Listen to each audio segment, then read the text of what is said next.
Kansas City Chiefs are going to the Super Bowl. You only win a Super Bowl 2 times every 5 years, right? Oh! The warm-up act is over. Let's bring in Melissa Etheridge, massive Chiefs fan. Melissa. Super Bowl champion, 2-time Pro Bowler, and Trent Green. Trent Green, how you doing? Hey, what's going on, guys? And he picked it up! He picked it up! He's gonna score!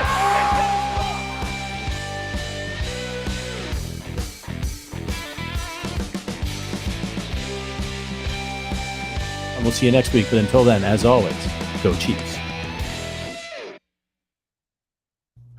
Welcome into the Arrowhead Addict Chiefs halftime show. Patrick Allen, Sterling Holmes, and Joe Summers here to break down the first half of a sloppy preseason game for the Kansas City Chiefs. Cleveland 29, Chiefs 16. And I'm just going to get right into it for us right off the top. Rashee Rice has a drops problem. It's preseason. He's a rookie. No reason to panic, but it's a problem. Are we right, Sterling? I mean, seriously, they know not to catch like this or with their body, but with their hands, not their helmet, not their shoulder, not their hip like Matt Bushman. Like, come on, guys. I understand. I don't want to say it's a drop problem. Rashee Rice never had a drop problem in college. And let's be real here. Jamar Chase had a drop problem in the preseason, and what happened his rookie year? Yeah, 1,400 yards and rookie of the year. But this is not a good situation to be in. It makes the quarterbacks look bad. This is not an ideal move. Amir Smith-Marset is about the only wide receiver who has really stepped up. Not ideal here. Yeah, not good. I tweeted that I was having Sammy Parker flashbacks every time Rashee Rice dropped the ball. This is, by my count, he dropped 3 in this game, and I think 2 in the last game. 1 for sure dropped in the last game, and 1 in the first game. So, look, a lot of people online are pointing out to me, they're like, Jamar Chase had drop problems. Look, first of all, I like the kid. He ain't Jamar Chase, all right? Comparing his drops to one elite receiver's preseason struggles his rookie year is preposterous. It's also not writing him off to point out the fact that he's struggling right now. It's just reality. It's saying he's got a problem, he needs to catch the ball. That's a right now thing. That's not a Rashee Rice is a bust, cut him, move him to the practice squad. But you get some emotional Chiefs fans on Twitter during the game, and they flip out. But it's a problem. Joe, what was your estimation of Rashee in that first half? Well, obviously you have to catch the football. I was encouraged by his ability to get open. Like he was wide open on would have been a walk-in touchdown on Blaine Gabbert. If it becomes a problem into the regular season, I'll be more concerned. I'm willing to chalk this up to just a bad day because some of those were egregious. But obviously it doesn't bode well for his ability to have a huge impact early in the season. Yeah, I think that's the big thing that I get concerned about because I've been very excited about him. And you see why the Chiefs are high on him and why he's got a lot of good buzz coming out of camp because he gets open. He gets targeted a lot. That's one of the reasons why he's had so many opportunities to have these drops. But you got to catch the ball. And when you're dealing with a head coach like Andy Reid, he don't care. Like, he don't care how talented. You can't catch, like, in that half, he cost the Chiefs a first down conversion and a touchdown. You know, I mean, you're not going to earn Andy's trust that way, even if you're wide open. And so he may just have to work his way into the lineup a little bit and make the most of the opportunities when he gets them. They'll put him out there. He'll get balls thrown his way, but he's got to catch them. If he doesn't, we won't see a lot of them this season. Sterling. I want to say Justin Ross, though, by the way, what a catch. I mean, that is something that he brings to the table that the other wide receivers just don't have. I saw it in the chat somewhere, so I apologize. I missed it. But they said Jody Fortson had that role on this team. Justin Ross is going to see the field in the red zone based on that skill set. He brings this to the team. MVS, by the way, is a big dude, tall guy. That's not part of what he brings to the table. He's a field stretcher. He's not a go up and get a guy. We saw it against the Buffalo Bills last year. That's not part of MVS's game. Not a knock against him, just not what he brings.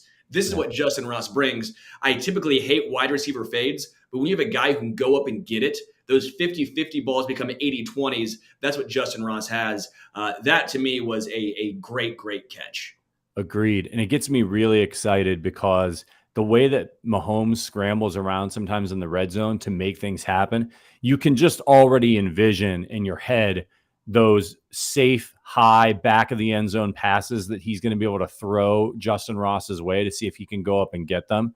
That gets me really excited. And we've been talking about it. Justin Ross keeps passing every test. And that's what Rashee Rice isn't doing right now. He's not passing the tests. He's getting an incomplete. Whereas Justin Ross, okay, can he stay healthy? He stayed healthy. Okay, well, can he do it in a preseason game? He shows up. Second preseason game, he shows up. Third preseason game, he shows up. That's going to build trust on the part of Andy Reid. And if you notice during the game, Brett Veach was up in the booth talking to Trent, and he said, we expect big things from Justin this year. That doesn't sound like a guy who's going to get cut, who's not going to make the team. Joe, who were some other guys in this half on a positive note that stood out to you? The number one standout player of the half for me was Charles Omenihu. He dominated. And I know it wasn't exactly against the Eagles' offensive line, but he was constantly getting pressure. And imagining our team weeks 9-10 into the postseason, having hopefully Chris Jones back, having Omenihu. FAU looks great. We got Carl Office on the other side. I'm really excited for this pass rush once we get through the domestic violence suspension and get Chris Jones back. Yeah, 3 quarterback hits and a sack for Omenihu. There were a lot of people when the Chiefs picked him up that thought he was an excellent under-the-radar signing for the Chiefs. He's not going to be there when they need him for the whole season, but he'll be there when it matters. And it'll also give, like you said, FAU a chance to get his feet wet, get some reps, and see where this Chiefs pass rush is without Omenihu. Sterling, who else stood out for you in the first half? Go off, King. Blaine Gabbert. Yeah. Blaine Gabbert stood out to me. I know people are saying that last pass to Matt Bushman, that was just one bad pass in that entire first half.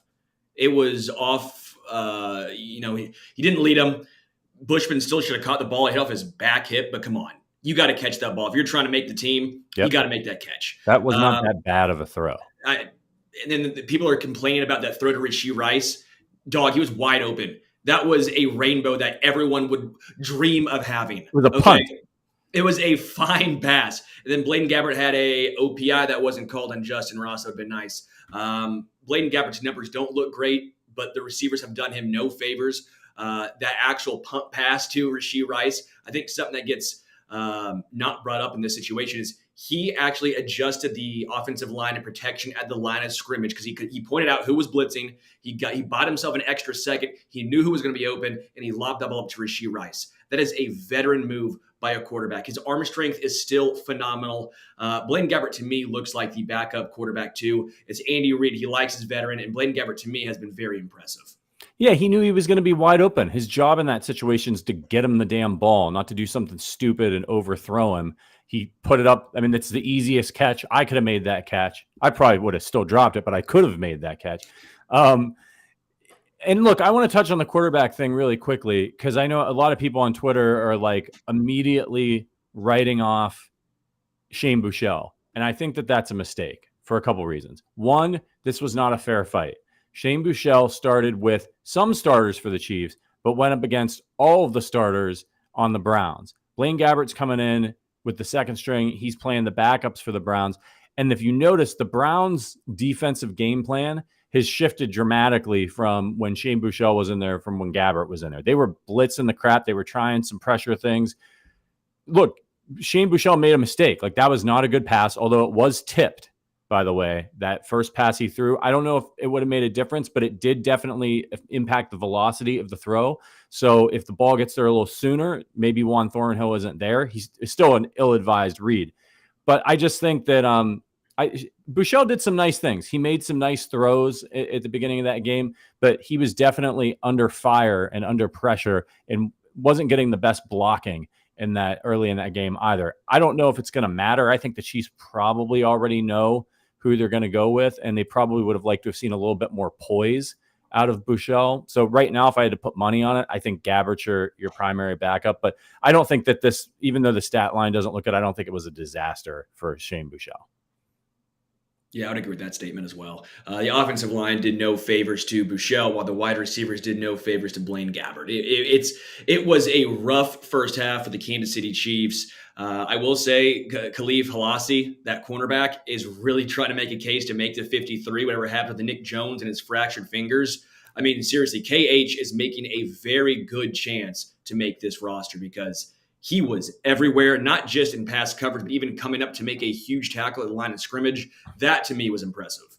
Yeah, and I thought the defense did a pretty nice job early against the Browns. There were some plays here and there, but again, Chiefs not being very aggressive on the defensive side of the ball. It really felt a little bit like they were kind of staying very, just straight up coverage, wanting to potentially evaluate some of these guys in coverage against Deshaun Watson. So they even mentioned it during the broadcast. Sometimes they'll call certain blitzes, and they're doing that not necessarily to impact the play, but they want to see how this player does in that situation. They're doing very specific things here in the preseason. And of course, before we go, we've got to talk about LaMichael Pirine. Yes. The dude is, and I'm sure we'll get a lot more of Deneric Prince here in the second half, but LaMichael Pirine, 4 carries for 32 yards, is averaging 8 yards a carry. He caught 3 balls for 44 yards and a touchdown. And that to me is the differentiator where you're like, oh, this dude's going to make the team, because there is your backup third down running back right there. And he's young. So that got me really excited. And that run where he had his hand in the dirt like 3 times and broke 3 tackles for the touchdown, pretty impressive. Joe? He looks a hell of a lot better than Clyde. I'll tell you what, yeah, I'm with Jess, and I saw John posted earlier. Pirine looks like the 3rd best running back on this team, and he's got a skill set that perfectly complements Pacheco's and McKinnon's, because it seems like he can do a little bit of both. I liked him in college. I want Pirine on this roster, and I want him over Clyde, to be frank. Yeah, look, I mean, just trade Clyde Edwards-Helaire and a 2nd-round pick to the Colts for Jonathan Taylor, and let's go. Let's go. That's not going to happen, but I can dream. He's 25 years old, so he's not an old guy. Clyde's 24. Deneric Prince is 23. I think Isaiah Pacheco is also 24. So it's not like we're talking about a 28-year-old. Deneric Prince has showed me so much, not just running the football, but as you mentioned, as a pass catcher and pass protection. I still go back to that first preseason game. He had a really nice pass pro set that made me think, all right, that is how you make the roster as a 3rd or 4th running back. That's how you do it in an Andy Reid system. The Chiefs pass so much. That is such a valuable asset to have. I do think LaMichael Pirine currently makes this team over Deneric Prince. And I do think he's going to end up taking snaps away from Clyde Edwards-Helaire. Whether we like it or not, I do think Clyde makes this team. The Chiefs have shown this affinity for him. They trust him. Whether he's good or bad, quite frankly, doesn't seem to matter. They trust him. They think he's a good locker room guy. But I do think his snap count is going to go way, way down with LaMichael Pirine making this team. Yeah, we're going to have to see what happens in the second half. They're kicking off out there. So we'll be back right here as soon as the game is over to break down the entire game and get you ready for 2 weeks from now when they actually play real football against the Detroit Lions. For Joe Summers, for Sterling Holmes, my name is Patrick Allen. Thank you for joining us. We'll see you after the game. But until then, as always, go Chiefs.